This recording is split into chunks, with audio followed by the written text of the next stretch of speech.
Саламатсыздарбы? Сиздер менен Бизон медиа порталы, аны мен Айперишенкова алып барам. Биз эл үнү рубрикасын улантабыз бүгүнкү чыгарылышта. Вице-премьер-министр Эльвира Сұрабалдиева жаңы жылдан кийин окуу жайларды жана мектептерди ачабыз деп Твиттердеги баракчасына жазып чыкты.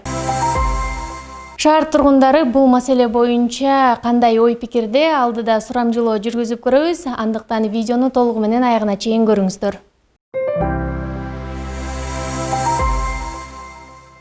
Школаны ачкандан кийин балдар көбөйөт да. Ким билет, ким оройт, ким орбойт экенчи. Ошо боюнча эч ким по-любому кое бербейт да, ата-энелерчи. Ошон үчүн пока ачпай турса жакшы болмок да.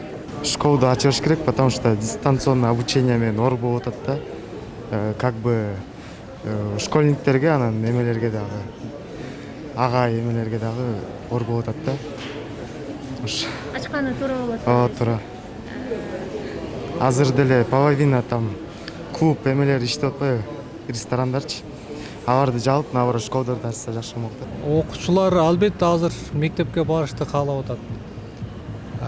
Үйдө отуруп окугандан мындай жыйынтык чыкпайт. Билим сапаты аябай төмөн болуп кетет. Менин оюмча ачылса жакшы болот эле. Ачса туура эле деп ойлойм. Анткени ресторандар, кафелер иштеп эле атпайбы, клубтар, мектептерди ачса туура эле деп ойлойм. Менин оюмча туура эле. Неден азыр биринчи негизи университеттерди, анан мектептерди ачканга аракет кылыш керек эле. А бирок антебей эле мисалы биринчи ушундай торговый центрларды, мисалы ушуларды ачып атат.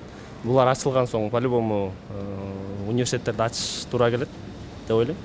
Ой-пикир ушул жөнүндө аябай эле позитивдүү. Эмнеге дегенде бүгүнкү күндө окуу ошол университеттер, мектеп окуу жайлар жабык болуп турган маалда деле бирок ушундай торговый центрлер аныс деле элдердин чогулуусу, скоплениясы болуп атат. Анан деген баягы түнкү клубтарда ушундай торговый центрлерде эметип жүргөнгө караганда ошо билим алуу биринчиден ошо приоритетти билим алууга койсо туура болобу деген ойдомун.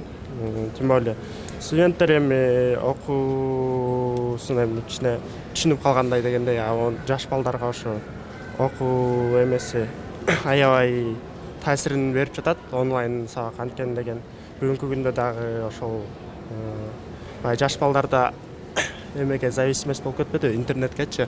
Окуганга ар биринин деле мындай интереси жок десем жаңылышпайм. Интереси жок, анан баягы мектеп окуу жайларда баарын чогултуп ошо окууга болгон кызыгууну алып келүүсү дагы деп ойлойм да. Ошол университеттерди, мектептерди ачпаш керек деп ойлойм мен. Мына көбөйүп атат.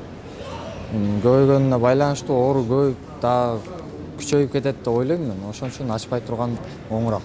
Мен ойлойм, убакытты кыскартып туруп, мисалы үчүн мектептерде 45 мүнөттөн болсо, ошолорду 30 мүнөттөн кылып, же 25 мүнөттөн кылып, же болбосо студенттер 1,5 саат болсо, бир парасы, ошону 1 саатка же 40 мүнөткө кыскартып туруп окутса болот. Себеби окууга такыр эле окууга койгон болбойт экен. Аралыкта окуган бул билим деңгээлин өтө эле ылдыйлатып салды. Балдар окуса окуйт экен, окубаса окубайт экен. Жанагындай темелерге чыгат экен, видео кылып ушундайга кошулушат экен, группа болуп. Анда бүт группада канча окуучу болсо, же болбосо класста канча окуучу болсо, ошонун баарын сурап жетишпейт экен.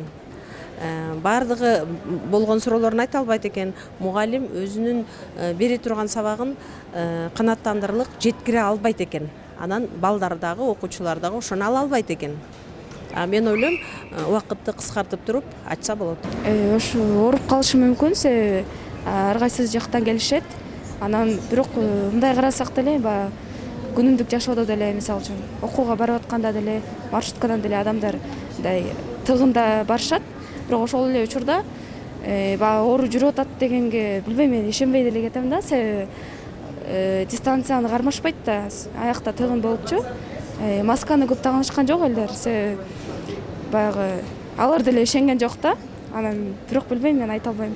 Сиздер дагы ушул маалымат боюнча өзүңүздөрдүн ой-пикирлериңиздерди комментарийге жазып билдирип кетиңиздер. Биз менен бирге болуңуздар. Биздин социалдык тармактагы бардык баракчаларыбызга катталыңыздар.